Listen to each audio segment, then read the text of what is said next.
আসসালামু আলাইকুম রহমতুল্লাহ। সম্মানিত দিনী ভাই ও বন্ধুরা, ইসলামে নিয়তের এত গুরুত্ব কেন? নবীজি সাল্লাল্লাহু আলাইহি ওয়াসাল্লাম নিয়ত সম্পর্কে কি বলেছেন?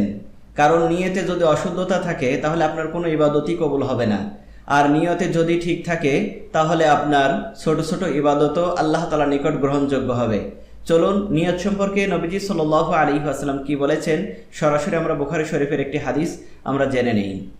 আন্নাহু সামিআ আলকামাত ইবনে ওয়াক্কাস আল-লাইসি ইয়াকুলু সামিআতু উমর ইবনে আল-খাত্তাবি রাদিয়াল্লাহু তাআলা আনহু আলাল মিম্বার।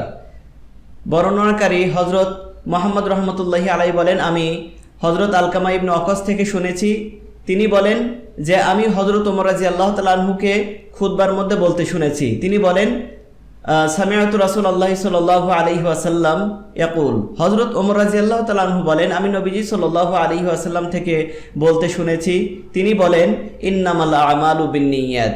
নবীজি সাল্লাল্লাহু আলাইহি ওয়াসাল্লাম বলেছেন যে সকল আমল নিয়তের উপর নির্ভরশীল, অর্থাৎ আমরা যে আমল করি সেই আমলের প্রতিফল আমরা পাবো আমাদের নিয়তের উপর নির্ভর করে।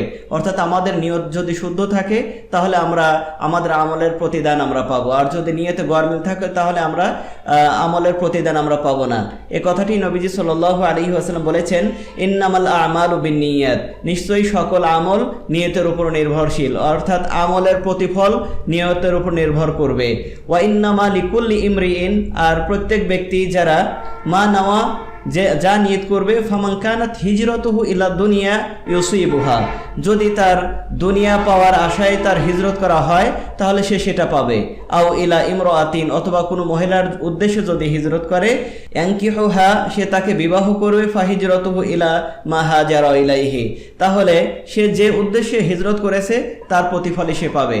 কারণ আল্লাহ রাসূল সাল্লাল্লাহু আলাইহি ওয়াসাল্লামের সাথে সফরকারীর মধ্যে বা মক্কা থেকে মদিনায় যারা হিজরত করেছিলেন তার মধ্যে একজন সাহাবী, তিনি তার একজন মহিলাকে বিবাহ করার উদ্দেশ্যে তিনি হিজরত করেছিলেন।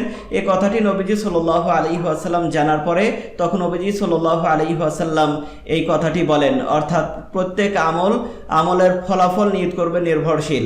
কোনো ব্যক্তি যদি দুনিয়া পাওয়ার আশায় কোনো ভালো কাজ করে তাহলে সে দুনিয়া পাবে, অথবা কোনো মহিলাকে বিবাহ করার উদ্দেশ্যে সে সফর করে বা হিজরত করে বা কোনো কাজ করে তাহলে সেটা তার প্রতিফল হিসেবে সেই মহিলাকে পাবে, কিন্তু কোনো সওয়াব পাবে না। সুতরাং আমরা যা কিছু আমল করি সেই আমলটা আল্লাহ তাআলার কাছে গ্রহণীয় তখনই হবে যখন আমাদের নিয়ত বিশুদ্ধ হবে, অর্থাৎ আমরা যখন আল্লাহ তাআলা সন্তুষ্টির উদ্দেশ্যে সওয়াব পাওয়ার আশায় যখন আমরা আমল করব তখন আমরা সেই আমল থেকে সওয়াব পাবো এবং সেই সওয়াবের বিনিময়ে আল্লাহ তাআলা আমাদের পুরস্কার হিসেবে জান্নাত দান করবেন। সম্মানিত উপস্থিতি, আমরা যে হাদিসটি জানলাম এই হাদিস থেকে আমরা শিক্ষা গ্রহণ করে আমরা ছোট বড় যত ইবাদতই করি না কেন, আমরা যত ভালো কাজই করি না কেন, সকল কাজ করার পূর্বে অবশ্যই আমরা ভালো নিয়তের সাথে করব, ইখলাসের সাথে করব, তাহলে আল্লাহ তাআলা আমাদের এর বিনিময় দান করবেন।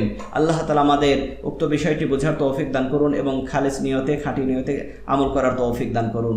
আমিন।